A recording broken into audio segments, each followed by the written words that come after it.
Hi, this is Train, and welcome back to Dad Talk Network. If this is your first time on the channel, please subscribe, like, or leave a comment. Recently, I sat down with one of my close friends, and we discussed 5 major topics regarding relationships that dads have with their kids.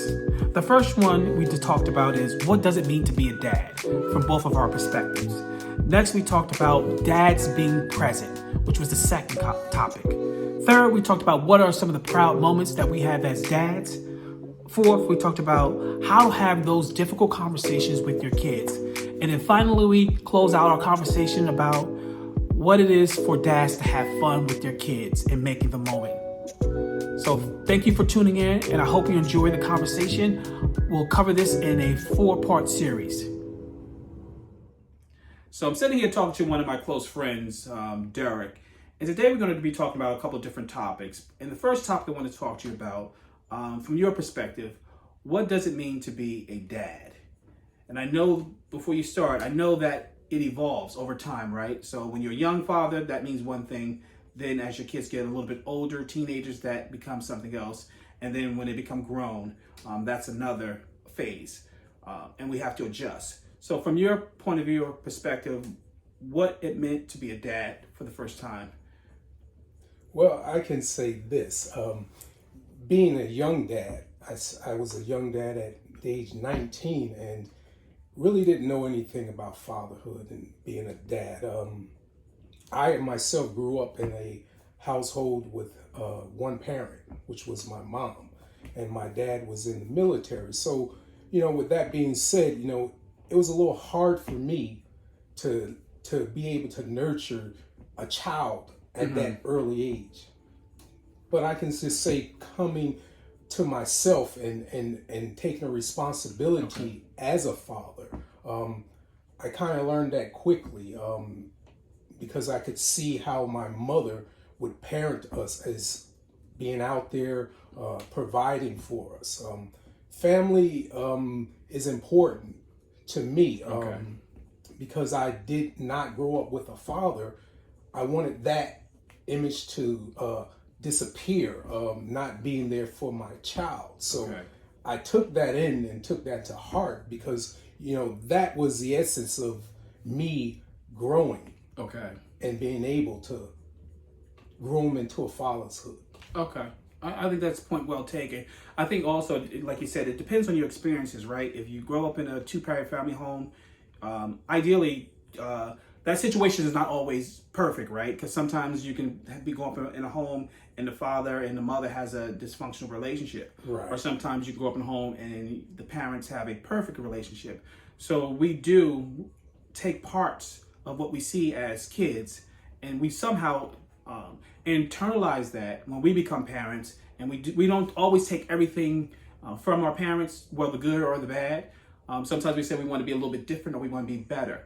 But I think it's good to recognize that the absence of something sometimes is replaced with a different perspective about how we should become and how we should be different dads and fathers as we have that responsibility and when we bring life into the world. Correct. Let's continue with this topic. Now let's just focus towards fathers or dads being present, right? So there's 2 ways you can be present and there's ways in which you can't be present. So when I talk about being present, right, you can physically be in the same roof with your kids, but not engage with them on a daily basis. So there's a physical presence there. Or you can be present and you're physically involved in your daily lives and living under the same roof. And by the same token, when you look at it from a different perspective, say for instance you had a kid out of wedlock, or you were young when you first had your first kid, or you're married and remarried to someone else, and you're not physically under the same roof with that person. So there are situations where some people go over and above to help compensate for not being physically there and being a part of their kid's life. So I think there's a difference between being present, because you can be physically there and sometimes you can be physically not there. But in your terms of mind, what do you think as far as like, how does this have an impact on a kid about being present? Well, I can say that I've been in both situations, being in the house and not in the house of my children. It is a big impact, being that you're not in the house at the time, but you're a father that is visiting and still taking care of your child. That between getting inside the house and being not being in the house, should I say, it is a big impact because your impressions that you have on your child as far as grooming them and helping them along the way and giving them advice when they're there is very important. The difference between, I could say, me being a parent when I'm in the house with both parents, it's more supportable with not just the father but with the mother there as well. And being a father that is in a different home versus your child being away from you is a little different. It's a little more difficult to try to help groom your child and show them the way to go because they have other influences. Not saying that the other parent is not doing the job, but I think it's more strong and more positive when you have two parents in a home. Mm-hmm. Okay, points well taken. I think it's vital as we, play a role in our kids' life, right? So when they're younger, they really don't understand the dynamics, and then they'll have their perception of, okay, this is what my dad was. And I think we as fathers, or we as males in general, sometimes we have difficult time having conversations with our kids. Yes. It's like, okay, so, what we want to do basically is, we want to go out to work, make sure we have a roof over our head, provide food for our kids, shelter, like the basic things. But I think one thing we have to really do is start to say, okay, we got to start having conversations with our kids. We have to be able to kind of break down that barrier and say, okay, it's going to be sometimes the conversations are tough, but someone has to start that conversation. And I think we as fathers, we have an opportunity to keep those lines of communication open to our kids, because I never want to be in a situation where I'm giving my son advice about something, and I have two older sons, and I also have an older daughter. But I never want to be in a situation where the advice that I give them isn't important to them. Correct. Where they say, okay, or I can't approach them about different subjects. So I try to make sure that I've been actively involved in my kid's life, because I don't want any subject to be taboo. Sometimes there's hard conversations, but you have to kind of work and talk through those with your kids, especially when they get older. Yes, I totally agree with that. Even as you said, male versus female.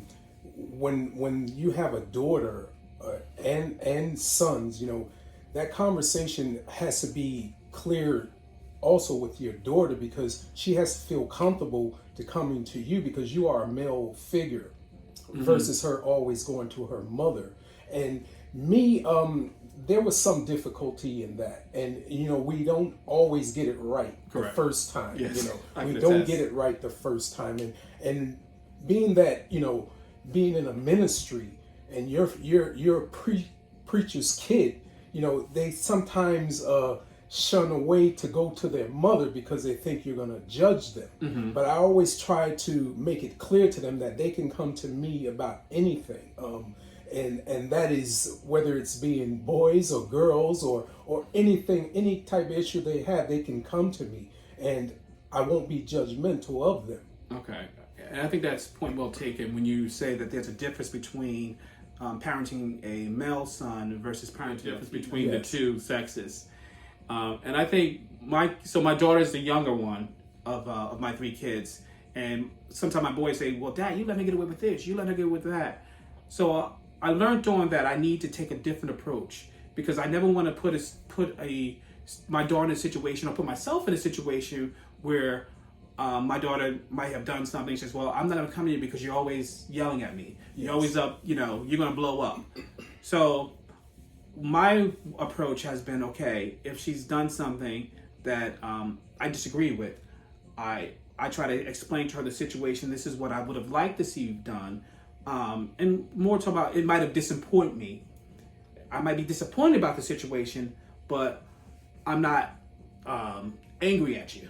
Right. Because I think we have to make the distinction between disappointment and anger. And I think sometimes we, as parents or as dads, we go to the anger mode right away. And then when what I've learned to my own experience is that when you go to a female daughter in the anger mode, it causes friction. And then when things do come up, it's harder for them to talk to you about that situation. Absolutely. If I could piggyback on that, I've learned in my time of being a dad that instead of brushing out and forcing a conversation, I learned to try to just sit back and listen.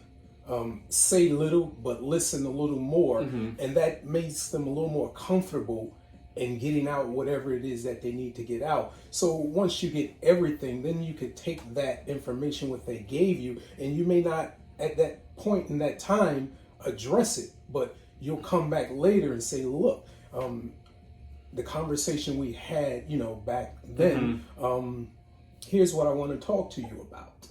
So now, because you listened to them, now that gives them the opportunity to hear from their dad or their mom.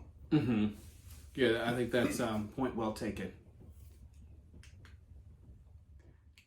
Thank you for watching. Stay tuned for part 2 of our 4-part conversation in the coming days.